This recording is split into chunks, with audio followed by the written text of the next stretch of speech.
everyone, welcome back to Psychiana. Today let's talk about the lunar eclipse that's happening on August 28th. Because I feel this eclipse is special, it deserves our attention. There is something particularly intriguing about it. It falls in Aquarius, the nakshatra is Shatabhisha, and it comes very close to the region of the sky associated with Fomalhaut, one of the four great royal stars of ancient astrology. Fomalhaut has always carried a very fascinating symbolism: intuition, spiritual vision, purification, the ability to see beyond what is immediately visible. With I feel that now the dialogue will be of contact with extraterrestrials, astronomy, space travel, and of course the journey within, intuition, etc. So I think this eclipse is asking us a very personal question. What are you finally ready to see clearly? Because eclipses have a way of revealing what has been sitting just beneath the surface. Now let's look at the nakshatra involved here, Sadbhisha. Sadbhisha is translated as the 100 healers. It carries a strong association with healing, truth, research, science, astrology, technology, space travel, mysteries of the cosmos.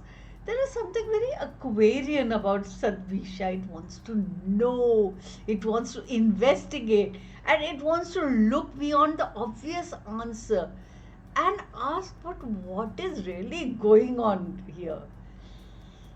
And that is one reason I find this eclipse so fascinating. We may see curiosity around subjects connected with space, technology, scientific discovery, information that has been particularly difficult to access or understand previously. Now, whether this manifests as an actual discovery or a new piece of information or simply a collective shift in the consciousness, the symbolism is very much looking beyond what is known. Then we have Fomalhaut. Traditionally, Fomalhaut is one of the royal stars. There are four of them, and this is associated with a very different kind of power, not power through domination. It is power through vision, intuition, higher understanding. And it reminds us that the greatest truth is not the loudest one. Sometimes we have to become quiet to perceive it. Sometimes we have to become quiet to perceive it. Now, here's where the eclipse becomes very personal. Eclipse brings things to the surface, especially things we are trying to suppress, ignore, not acknowledge. So there will be a lot of aha moments. You may suddenly understand why this particular relationship unfolded in the way it did. You may discover something that changes your perception of a situation. You may hear from someone who belongs to your past, an ex, an childhood friend, an old teacher, an old co-worker, something like that.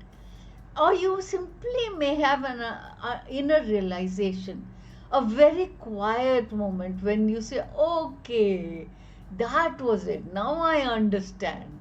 Sometimes this realization can be more powerful than any external event. So, if you've been feeling unusually emotional, reflective, restless, disconnected, don't assume that something is wrong.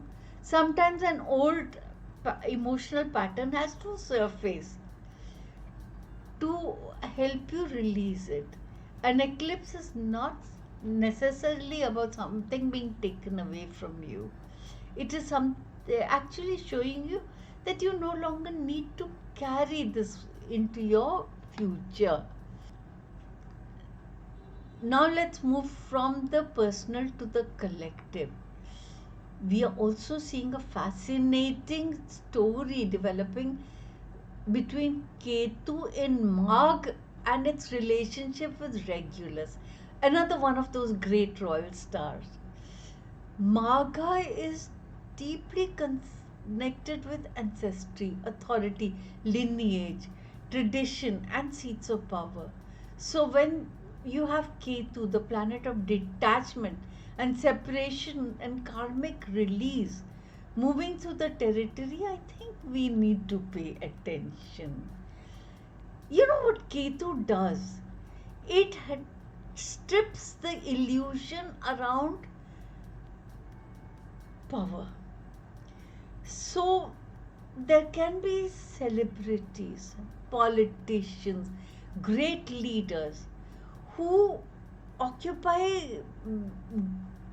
great seats of power, and they have been, you know, coated with certain amount of authority, dignity, beauty, etc. And Ketu will strip it clean.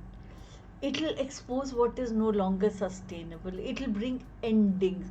It'll make us question structures that we have once accepted without question.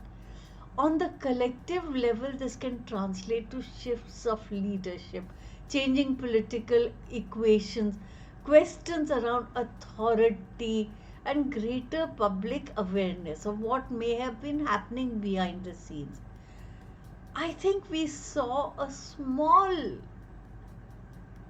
uh, example of this in the recent Gen Z rebellion that happened in Jantar Mantar. Astrology doesn't give me the permission to say that one particular person or one particular government is going to fall. But I do have the permission from astrology to tell you that the relationship between power, authority, and accountability is being tested. This is a theme I would advise everyone to watch very carefully. Now, let's talk about eclipses as a turning point.